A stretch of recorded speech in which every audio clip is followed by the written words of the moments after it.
This week's topic is Supporting Our Youth, How to Survive and Thrive. I will now turn it over to our host, Dr. Alyssa Eplin. Welcome back. It's great to have this time with you. Now here we are in late April. Time, the subjective sense of time is very interesting and different. I would love to know what it's like for you. For me, it's both fast and slow. So today we are focusing on home now and family and relationships. But before we do that, we're going to return to our theme of how can we provide creative ways to support our healthcare providers, our institutions.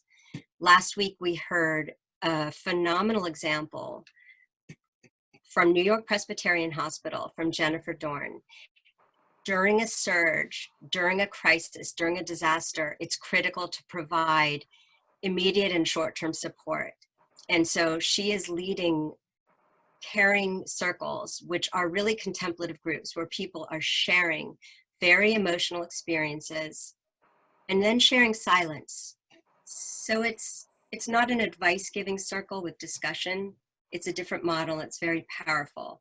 And she has found that this reduces the long-term consequences of these intense experiences in the hospital.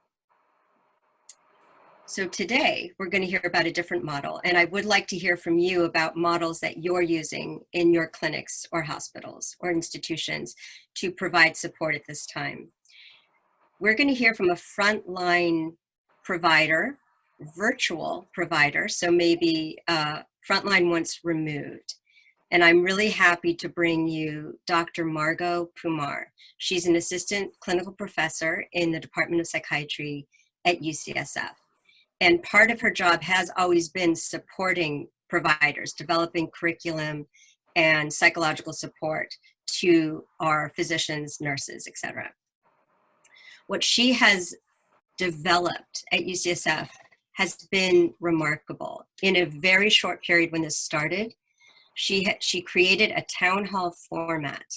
So while the circle of sharing is an intimate format with 10 people, the town hall can accommodate 100 providers for different divisions or clinical groups. And naturally, she has targeted those in most need right now: anesthesia, primary care, respiratory. So I'll let her talk about these well-being town halls. Welcome, Margot. Thank you so much for joining us. So what is a well-being town hall on Zoom, and how do you structure it? Thank you. It's wonderful to be here so much with you, Alyssa, and with everyone. So they started quite organically, kind of developed out of my initial relationship with primary care, and really just looking to bring a very large group together and find ways to connect on many common experiences. And the kind of structure that we developed for that, we've just continued to iterate for the other town halls, which is basically, our goal is to create a space where we can experience how we really are going through this together and sharing our experiences. And so the format is pretty simple. I'm gonna go ahead and share my screen. The first thing we do is we talk about all the things that that people are going through currently, the various stresses that kind of are, the onslaught of the daily changes and the concerns and the risks. And then we then go on to talk about all of the emotional experiences that happen as well. Sorry, I'm having a little trouble sharing my screen. There we go. And so, so we don't see it yet. Oh. Why don't you tell us about the 2 slides you show at the beginning? Yeah, there you go. Ah, okay, great. Apologies. So, yeah, so the The first one is this slide, which is looking at all the kind of various things that we struggle with. And people always say, oh my gosh, this just really stresses me out. And I'm like, that's because these are all the things that are coming out at us on a daily basis. And very similar for the emotions that we experience many times over the course of a day, the uncertainty, the fear, the grief, the guilt, the exhaustion, the sadness. And I use these slides really as an opportunity just to sort of acknowledge how extreme our experience and how intense our experiences are right now. And then I ask our panelists to share really what their challenges have been like. And while they do that, we ask the folks who are also, in the audience to share in the chat box. And it's generally quite moving what they're sharing. People share, that they have an immunocompromised status and what it's like to be that in the middle of COVID. We had someone who talked about that they are currently on medication for their anxiety and they needed to get their medication increased because it's just, there's so much going on. Things like not being able to turn off their thoughts, the agony of not being able to be near their elderly parents. We had someone very touchingly talk about living through the stigma of the HIV epidemic and kind of feeling it all over again, watching people now who are stigmatized if they've been COVID positive. People talk about the things that they missed, hugs, meals, birthdays, weddings, simple things like just taking their kids to the park. And then for their kids, they're trying to explain what's happening and not wanting to scare their kids, but also, trying to deal with this, talking about their kids now are scared of germs. What is that going to be like for life for them? And then also just like feeling useless or guilty. And, most recently, the kind of up and down, what's going to happen? Are things going to open up or not?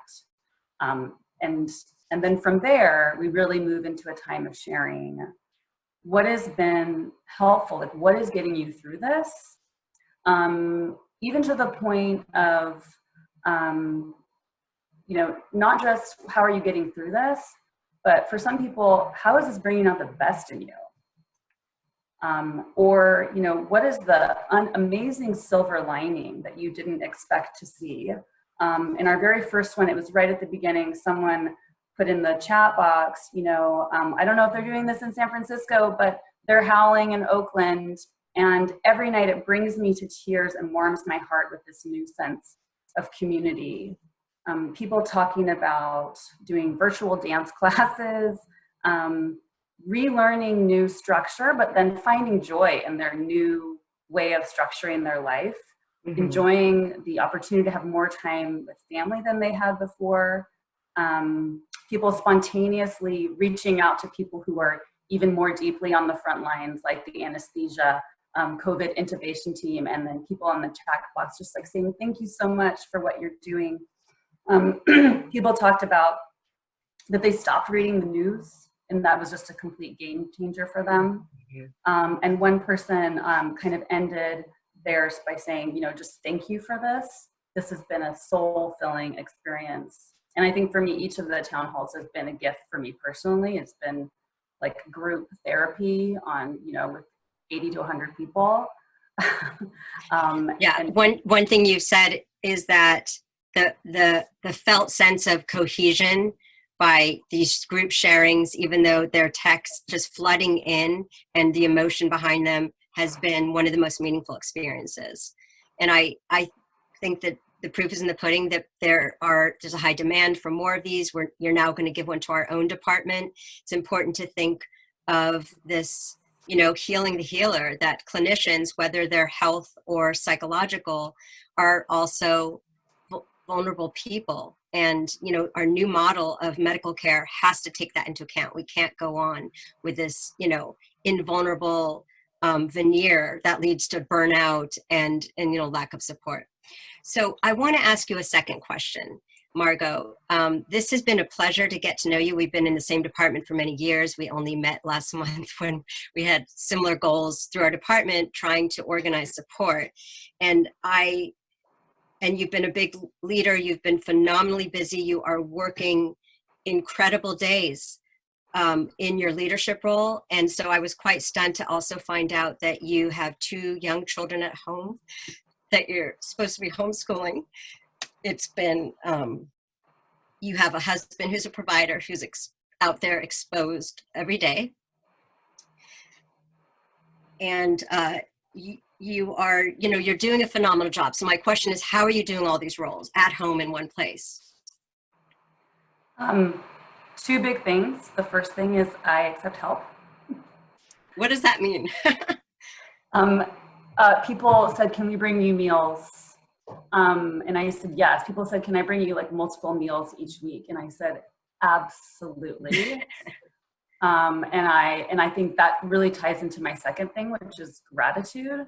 I think I spend a lot of time in the moment in gratitude. I feel like that is the thing that really grounds me, because I think like when I get that meal, oh, that's half an hour I get with my kids. They were at San Francisco Parks and Recs all day at emergency childcare, and we still have all their homework to do from distance learning. And here's 30 minutes I can just spend with them, which I think is most important and grounding for me. Yeah, I think for a lot of people, gratitude has been really huge, and I find myself being really grateful for very, very simple things, from a sunny day to, this experience has been intense, but then I've got to do work like things that I've got to do with you and Dr. Mangarian and Dr. Jackson Trish in our department. And for me, I think I'll look back and think that those were really defining changes for me as a person, prioritizing things. But Thank you, Margot. You are absolutely one of my heroes right now, and I'm just so grateful for the work you do every day. And it takes a village, and you have somehow managed to find a village so that life goes on for your kids, for your husband and you in your important professional roles right now.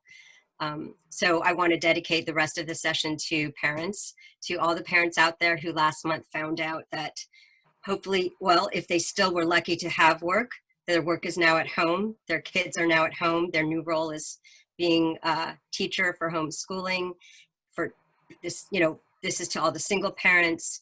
And I think everyone is in such a phenomenally challenged role right now that, the title Thrive and Survive, we really mean survive, and what can thriving within survival at this time look like?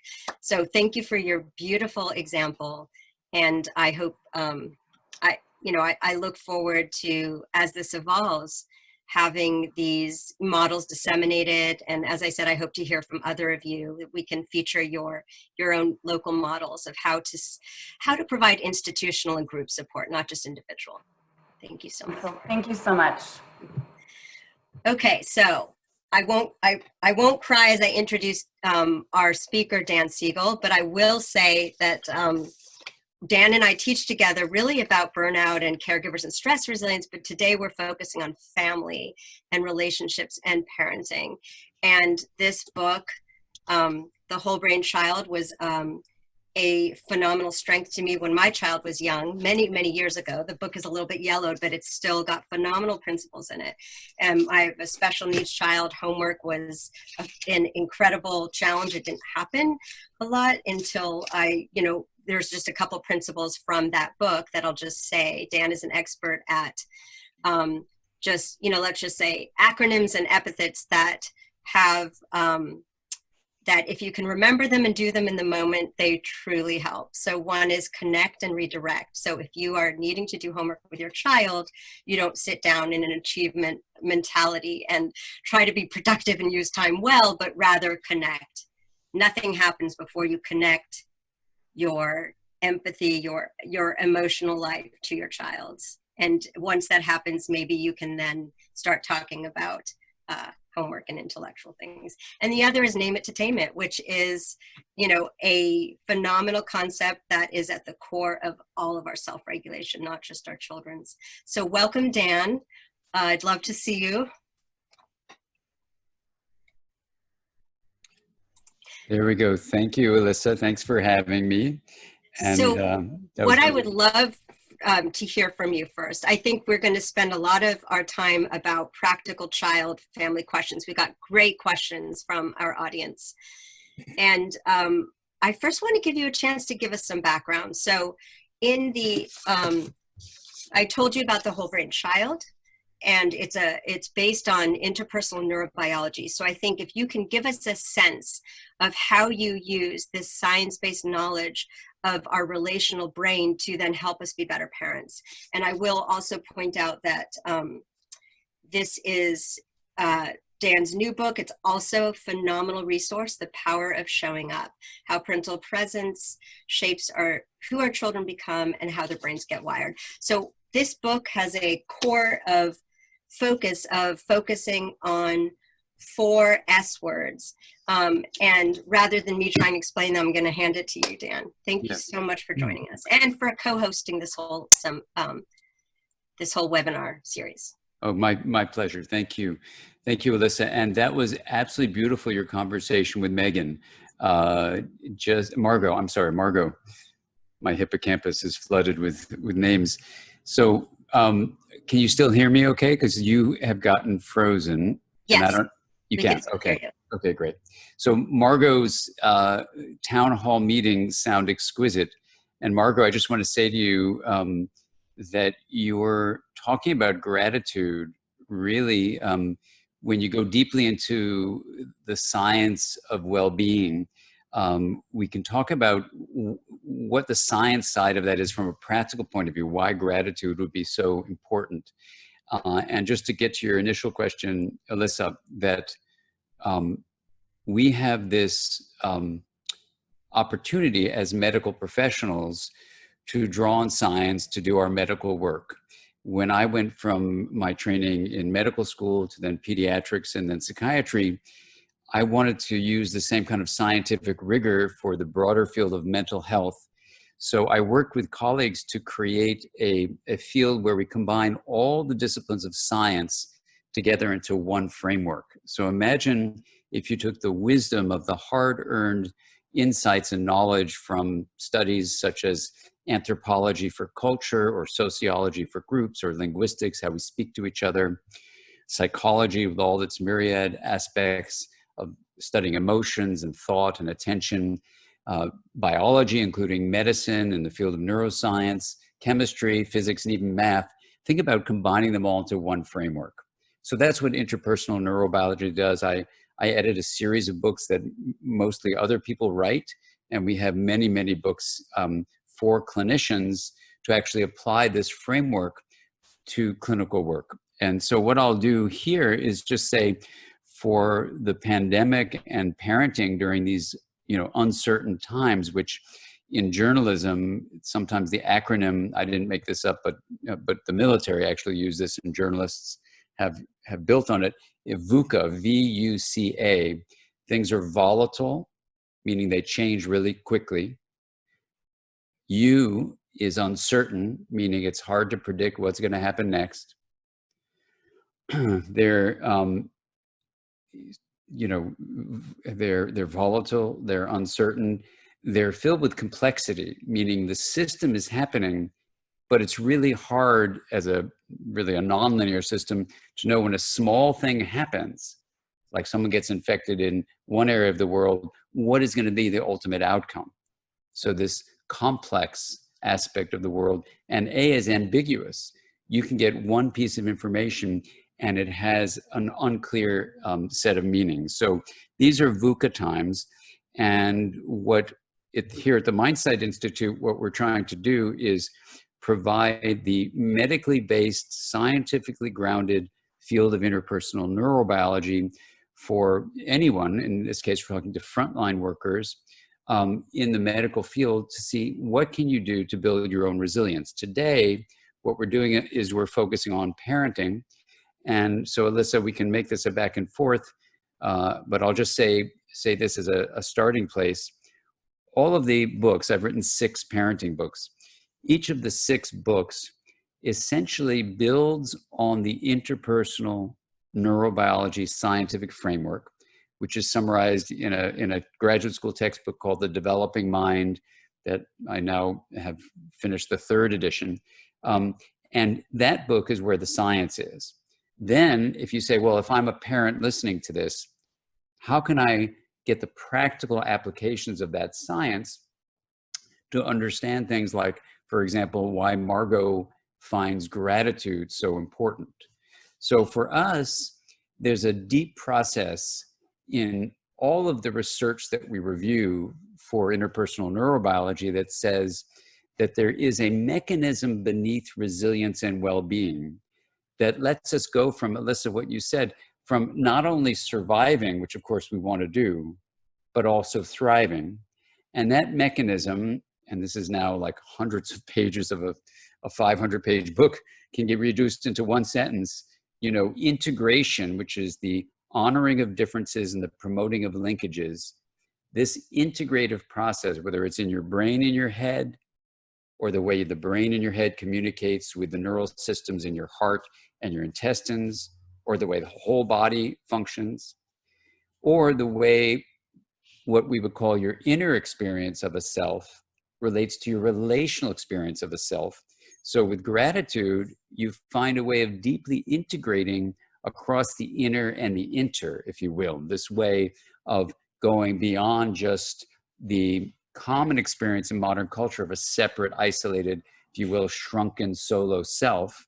And so gratitude is part of what Dacher Keltner, who's a part of the founder of the Greater Good Science Center, another co-host with UC San Francisco and the Mindsight Institute of this series, what Dacher Keltner has beautifully written about as this historical use of the term self-transcendent emotions, along with this feeling of compassion and awe. And in many ways, those 3 emotions are integrative emotions. And so, Margot, what I think the gratitude does for you is it allows you each day, when you acknowledge, for example, the research shows 3 things you're grateful for at the end of the day, or in Dacher's work, having an experience of awe, which is defined this way. Initially, something feels much larger than you can understand, beyond initial comprehension, and larger than your skin encased body. That's one way of, talking about the specifics of what we mean by awe. So when you go on an awe walk, or even if you feel the awe of how people are being heroes in the medical profession, you as first responders, people are in awe of the dedication that you've had with your life's work. And now in this pandemic situation, caring for all of us as a human family, risking your own well-being, which we can get into in a moment. That feeling of awe, the feeling of gratitude for that, and also compassion, which allows you to go with the important starting place of empathy, feeling the suffering of another, but also moving beyond just resonating with that feeling to imagining what you might do to help others, like people, Margot, offering you to give you meals, a very compassionate act, and then taking action, doing something, even if it's simply bearing witness, doing an action to reduce the suffering of others. So we go from the helplessness we so often feel during the pandemic to being helpful. From the hopelessness, we can emerge into hopefulness when we're being helpful. So that's kind of an overview of the field. We haven't yet gotten into the S's, but let me pause there and make sure we're connected technologically, and just start there from the frame of interpersonal neurobiology and the role of integration for both surviving and developing resilience and for thriving. Beautiful. Thank you so much. I want to ask a very basic question. It will give you a chance to talk about the 4 S's. And it's really just about anxiety. A lot of our parents' questions were, I feel anxious. I understand that can transmit or be contagious or rub off on my children. How much is my anxiety related to theirs? What is this relational emotion contagion? And how can I prevent that? And so, we're living in this time where everything is amplified. So children who haven't been anxious are showing new signs of unhappiness or withdrawal and depression. children who already struggle with issues are often getting worse. We've lost the village of support. So now we're talking about a parent and a child and their dyadic interaction. So in this Power of Showing Up, you and Tina Payne Bryson talk about 4 critical core components of this way to have a connection with your child that shapes everything. Feeling safe, seen, soothed, and secure. And they're all so important, but I'm only going to give you a few minutes to describe each one. And Well, then we can go back to anxiety. Yeah. So for everyone listening, you know, as we get into these S's, let's just say that these are absolutely things that the research supports you can do and should do with your children, for sure. But as we go through each of them, they're also something you can do with your partner, if you're sequestered with a partner, or for yourself, your inner experience. So these S's actually apply to any kind of relationship, including the relationship you have with you. So let's dive into it. And let me start with the first aspect of your question, Alyssa, which was, can emotion be, in quotes, contagious? And the reason we're so excited about offering a specific part of this series for first responders on parenting is because it is so important that you as a first responder take care of yourself as best you can when you're in the hospital or in the clinic. And when you go home, to realize that relationships are, in fact, just like Alyssa is suggesting, they are ways where we pass from ourselves the feelings that we have, the emotions, onto others. And now we're talking about children and adolescents. So that is a regular aspect, about emotion. Emotion in many ways is a process that has both inner sensations as well as meaning. So if I have the sensation that these are volatile, uncertain, complex, ambiguous times, my brain wants to be able to predict things, to feel safe. I don't feel safe, so I'm filled with not only fear, but perhaps even panic and terror. That internal state of what you can call reactivity will be manifest in my whole body.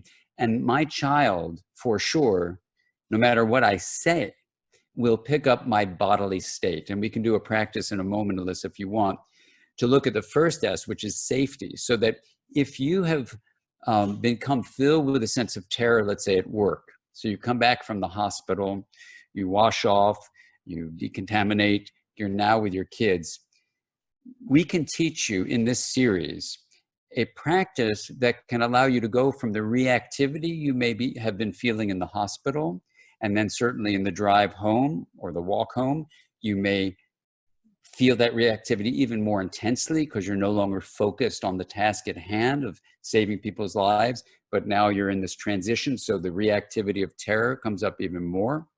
And what I mean by the reactivity is that the brain has 2 states it can get into, broadly speaking. One is a receptive state of calm and clarity, a sense of safety and security. The other is a state of reactivity, not receptivity. And in this reactivity, there are 4 Fs.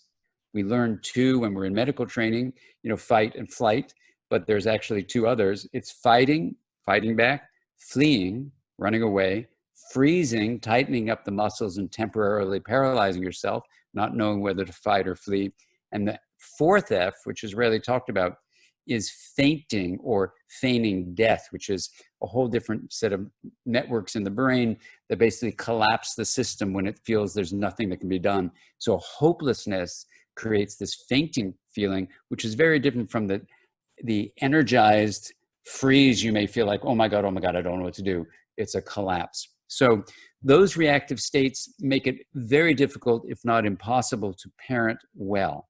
So the first step to respond to your question, Alyssa, is to learn to soothe yourself, and we'll get into that as soon, by seeing, and we'll get into that as soon, to what's going on with you. Oh, I'm in a reactive state. And then to doing some simple techniques. For example, if the breath feels safe and comfortable, taking a few deep breaths, focusing on the breath, sometimes changing the ratio of the in-breath to the out-breath. Quite simple. So an in-breath, you might do a count of 4. If you feel comfortable with it, you can hold that for a count of 7. So that goes, the in-breath is the sympathetic system of the autonomic nervous system. The holding of the breath activates the parasympathetic brakes. And now you breathe out slowly. Some people like to make a sound with that, like that. And you breathe out slowly for another count of 8. So the ratio of in-breath, the accelerator, to the out-breath, if you do this just 3 times, you'd be amazed how you switch from an activated state to a calmer state as a first step. And then another move you can do besides that is just focus on the breath, or sense the breath in and out. That can be calming as well without changing the ratio. And a third step you can do before you start interacting with the kids is just put, and I'll do this, you put a hand on your chest and a hand on your abdomen. You can try it right now. And just put some gentle pressure. And just see how that feels. Take some nice deep breaths. And now switch it out. So the hand on your chest goes to your abdomen, the one on your abdomen goes to your chest. Put some gentle pressure. Nice deep breath. See how that feels. And now put it whichever way was the most comforting.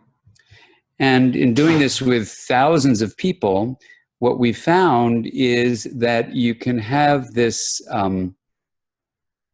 shift in over 98% of people who do this find it comforting. Over half of those that find it comforting find it's right on top.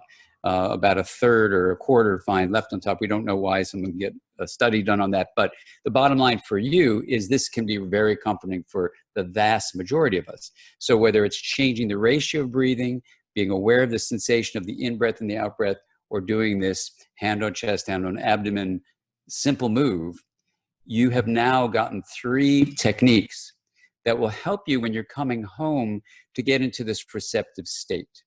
So the first S is safety. The kids who are attached to us need to look to us to see what we're feeling.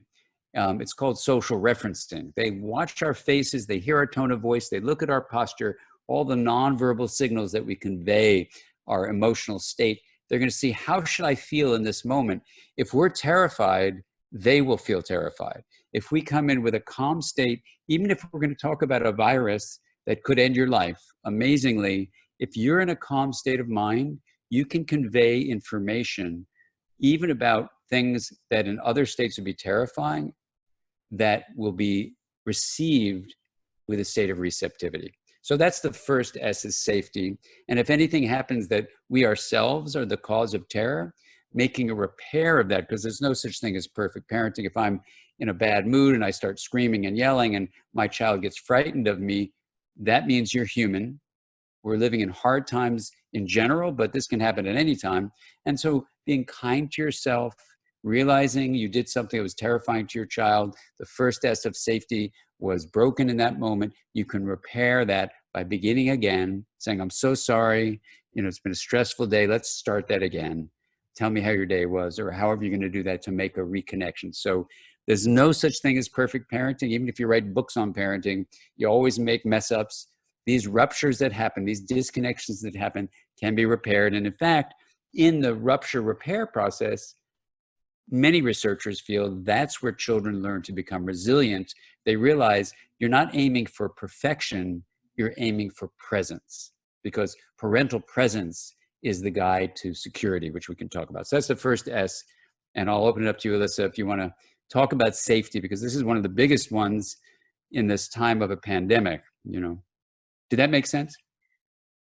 It did, and it was very practical, and it was integrative. You talk a lot about using the sensory world and sensory experience to then integrate our brain away from threat mode so that we are in a relational mind. So I really love that. I think even coming upstairs or downstairs, like when we enter, for those of us sequestered working home, when we enter a room, rather than being on the phone or carrying in residue of work, taking that breath.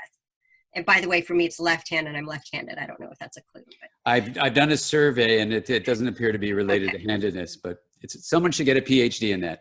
So let's talk about safety. And I do want to say we're living in a very strange visual world. So, you know, many of us have the experience of waiting in socially distanced lines with masks on. And it's a very isolating experience. So when we walk by someone now, we want to give them space, and the tendency is to not look at them and not connect, when actually we want to be doing the opposite. We want to be smiling and connecting. So for children, seeing the masks, seeing all the cues, and particularly the news, I think my question is, how do we promote this fundamental sense of safety when really safety has been ruptured? Yeah. And relatedly, we feel moral distress. We see leaders and bad players who are making things more chaotic and complicated. So we're not all on the same page. And that is very, it's, you know, it really shakes up the ability to feel resilient as a person, as a family, as a community, as a country. So I'm just wondering, how do we protect, you know, of course it depends on the child's age, but what does safety mean? How can we promote safety for our particularly young children, but even older children who are seeing what's happening on the news? Yeah, these are such great questions. So I'm going to really try to be as efficient in identifying the really important points you raised, Alyssa, but you've raised so many, we could do a whole seminar just on this one question you've had. So let me just take it step by step. You know, I'm trained by a UC Berkeley professor named Mary Main and her colleague husband, Eric Hesse, in attachment research. So I'm an attachment researcher and an attachment trained scientist. And there's a lot to say about attachment, which is where these 4 S's come from, the science of attachment.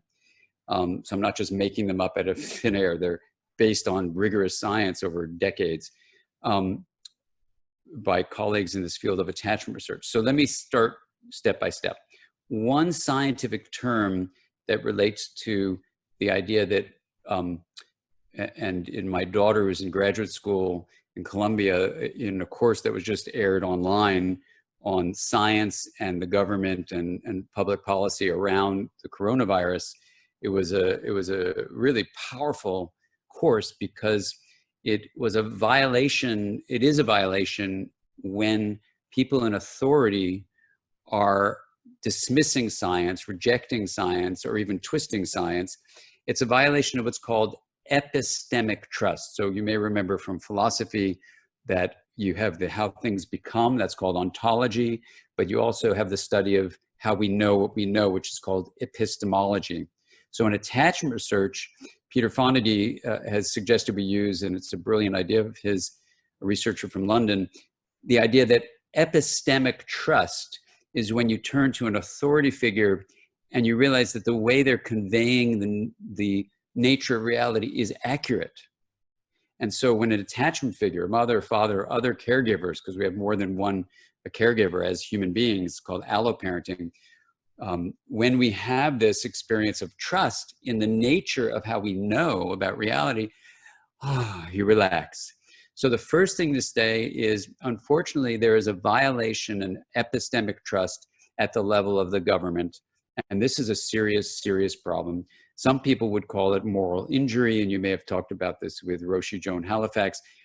But this morality about grounding yourself in foundations of reality is huge. So that's the first thing. The next thing is to really build on the work of 2 researchers. You know, one is Jaak Panksepp, and he has several books in our series. And the other is another person who has several books in our series with Norton, the Interpersonal Neurobiology series, Steve Porges.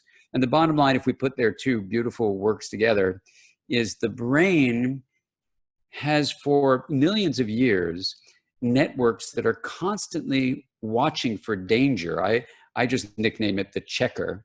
It's distributed. If you do a hand model of the brain like this, where the spinal cord would be in your wrist, the brain stem would be in your hand, palm, the thumb of your hand would be one side of your central limbic areas that are appraising the meaning of things. If you put your fingers over the top, this is your cortex where you do your thinking and reasoning. This whole thing together has a circuit that goes from the brain stem to the limbic area up to the cortex, where it's working together as a whole to link the deep structures usually beneath awareness, this brainstem and limbic area usually beneath our consciousness, and the cortex responds to them. So one of these things it does is it checks, the checker, it's checking for danger. So when you're in line and you see people distancing, even if you say, oh yeah, my cortex tells me, you know, I should be socially distancing 6 feet, wear a mask and all this kind of stuff, your deeper structures are going, I'm doing this because there's a thing I cannot see with my eyes that could kill me or someone I love. And even if you're not consciously aware of that, your checker is doing this thing I call SAM. It's scanning for danger, S. It's alerting you even beneath awareness with a sense of terror and panic and vigilance at a minimum. And then it's going to motivate you. And even if the motivation has to be subdued for now, it's going to motivate you to do things. You can keep your distance. You can get angry at people who aren't keeping their distance. You can make sure a mask is going on. Your kids, when they go out, all these things you can do. Now, the SAM process then is beneath this experience that we have. It's going on even if we're not having it at the top of our way of thinking about things. It has us, and I'll apologize for the ringer.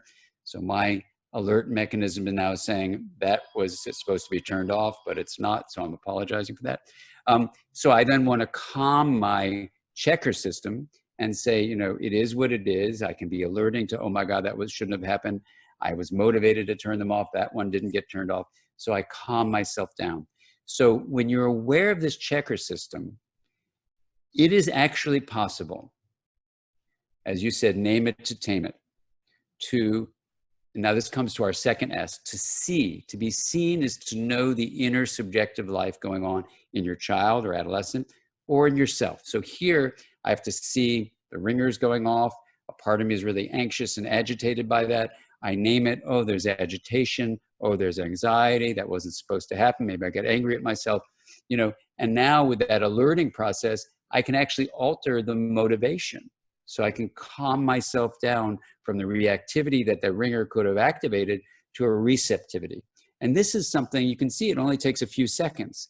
This is how your mind can actually change the processes in your brain. And as your work, Alyssa, has beautifully shown, and your fantastic book with Elizabeth Blackburn called The Telomere Effect, that your presence, this capacity to move from reactivity to the presence of receptivity, actually alters the enzyme telomerase, which repairs and maintains the ends of your chromosomes.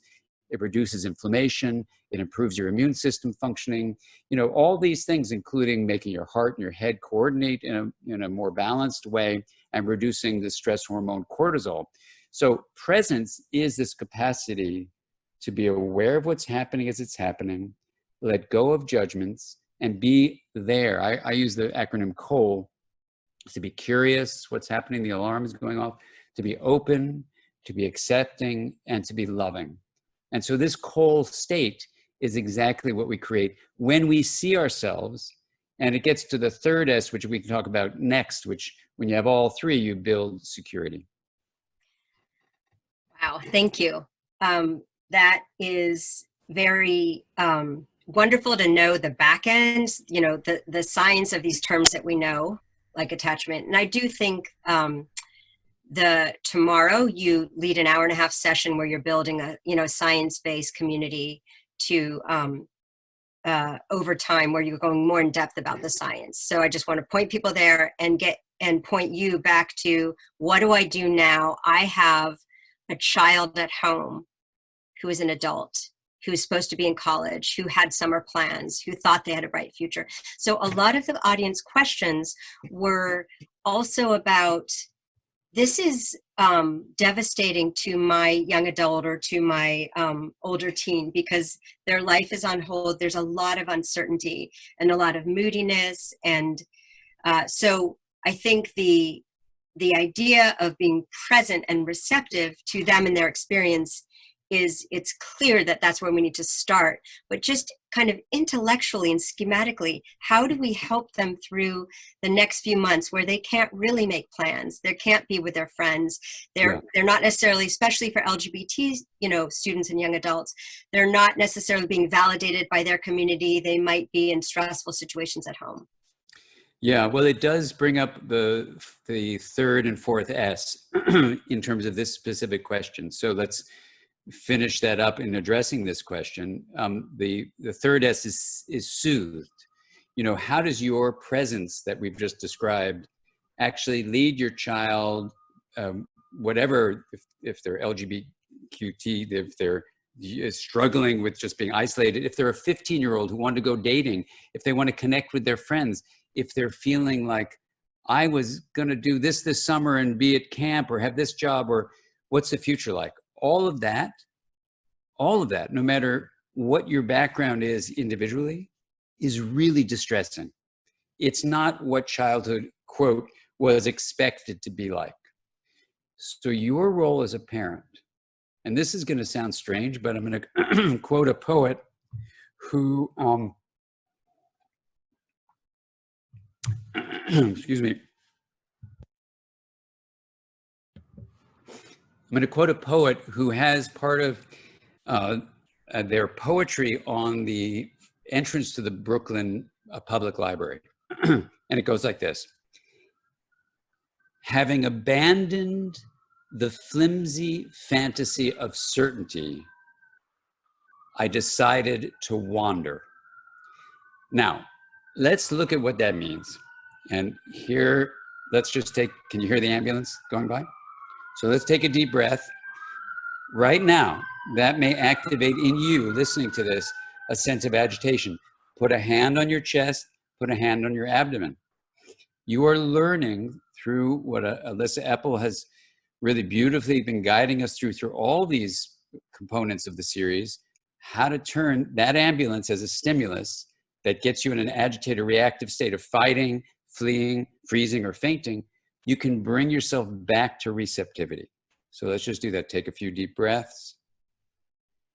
And if these two activities of hand on chest, hand on abdomen, and the breath sensation in your awareness doesn't work, you can try 4 in, 7 out, or 4 in, 7 hold, 8 out, whichever works for you.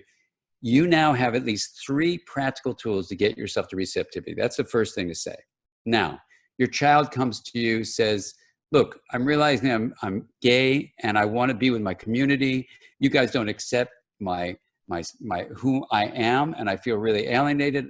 Well, the first thing to say is that adolescents need to have connections, relationships, and Brainstorm, that book for adolescents. If they just read it themselves, I wrote it for adolescents, they can see their social connections are a life force. So supporting that through these ways technologically that we can support, instead of using the phrase social distancing, let's use the phrase physical distancing and encourage social connection. It is vital for the mind, especially for an adolescent, that social connection. So soothing may require, number 1, you getting into a receptive state. Number 2, let's talk about that flimsy fantasy of certainty. The mind constructs, whether it's in your individual life with a narrative, family life with a certain set of routines, school life with a plan on going from, the first year of college to the 4th year, and then you go out and do whatever. Everything is about certainty. The brain is considered a prediction machine. It likes to know what's happening next. It likes to plan. We even know which part of the brain does that, and we don't need to get into the brain networks about it, but in being present with the sensation of right now, the sensation of the breath, the sunlight coming through the window, even the sensation of terror. If you can learn to be in that with curiosity, openness, acceptance, and love, this kind regard is what we mean by love, you would be amazed if you looked at the research, which Alyssa has done and I've done, what you do with your mind in opening to what is. So let's talk about the uncertainty of the pandemic. Of course, we had this flimsy fantasy of certainty. So this moment of the pandemic is actually an invitation for us as parents, because I've got, young adult children too. It's an opportunity to sit with uncertainty, which, because of the drive to know what's happening next, makes us nervous. Our checker system says this is dangerous, but actually to learn, this is the soothing part, to feel at ease with uncertainty, to welcome uncertainty, realize that the flimsy fantasy of uncertainty that poet beautifully articulated is actually getting in our way. So when you drop into being present, now we're getting to the security part, your child realizes, wow, there can be a planetary pandemic. My subjective experience is completely thrown around. I'm terrified. I can't plan on anything. And you name it to tame it, right? You connect before you redirect. You say, tell me more about how you're feeling. They tell you, oh, I was planning this, I was planning that. I wanted to be in drama school. You know, I applied to drama. Now, how am I going to do drama online? How's that going to work? I don't know what to do.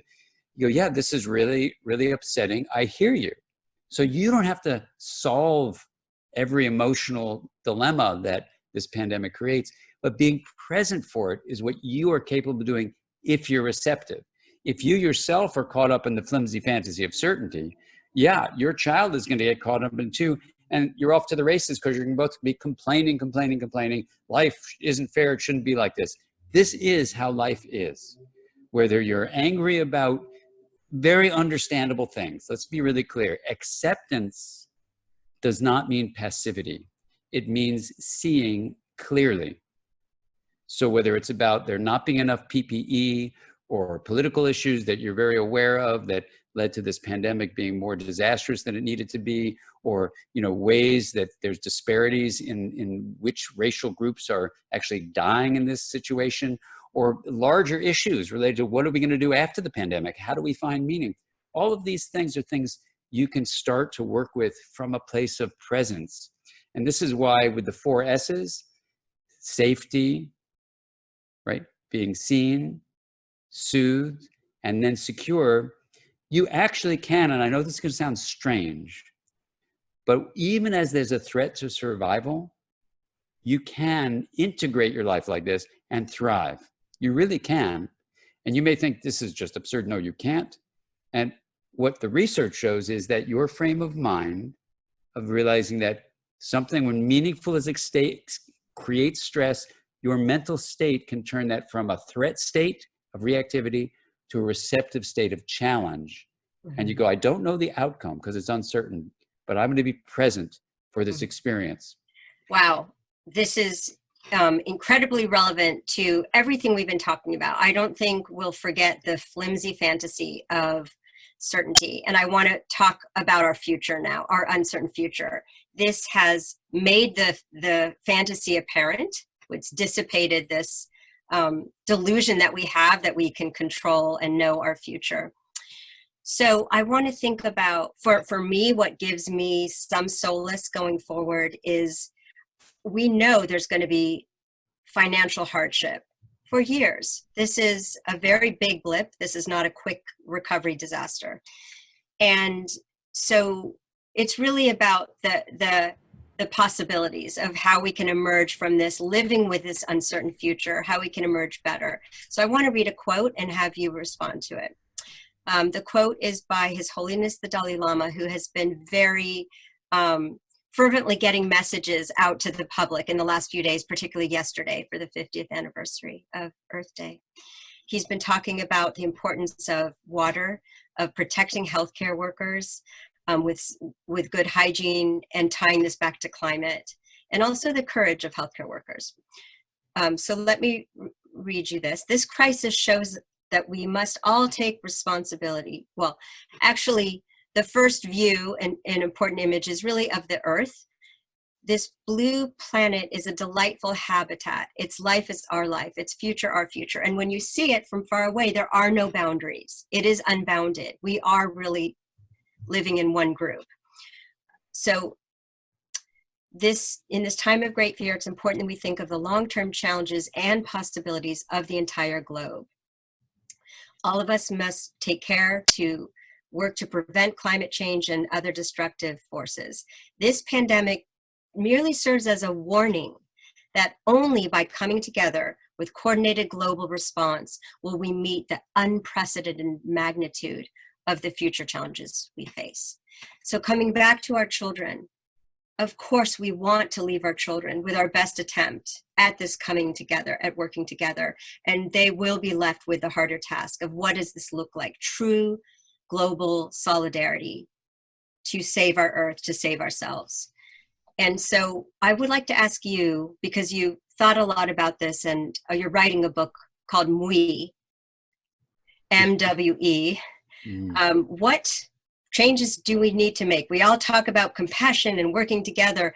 Where does it start? What mental changes do we need to start to get there? Yeah. Thank you, Alyssa. You know, this is so powerful, a question. Thank you for quoting His Holiness the Dalai Lama about kindness and compassion and really embracing the reality of interconnection. So one way, and the 10th chapter of this new version of the Developing Mind is all about this one concept that in modern times, modern culture, East and West, I was at a meeting with the Dalai Lama and he actually said, don't just say it's the West, because it's the East and West these days.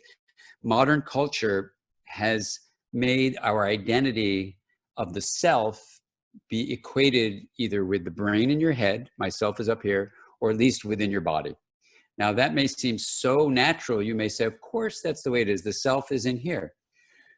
Actually, if you go through a deep scientific analysis, which you'll see in the Developing Mind, the 10th chapter, there is another way of realizing that our identity is both internal, and that we can just call an I or me, and it's relational, which you can call an us or a we.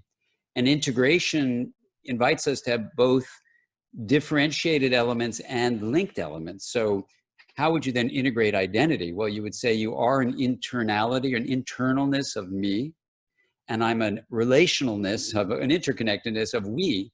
And what emerged years ago was this idea of me plus we equals MWE. And the invitation that was arising even just with ecological changes and political issues and racial inequities, but now with the pandemic especially, it's a disorganization of the entire fabric of humanity on Earth to say, at this moment of disorganization, how are we going to reorganize?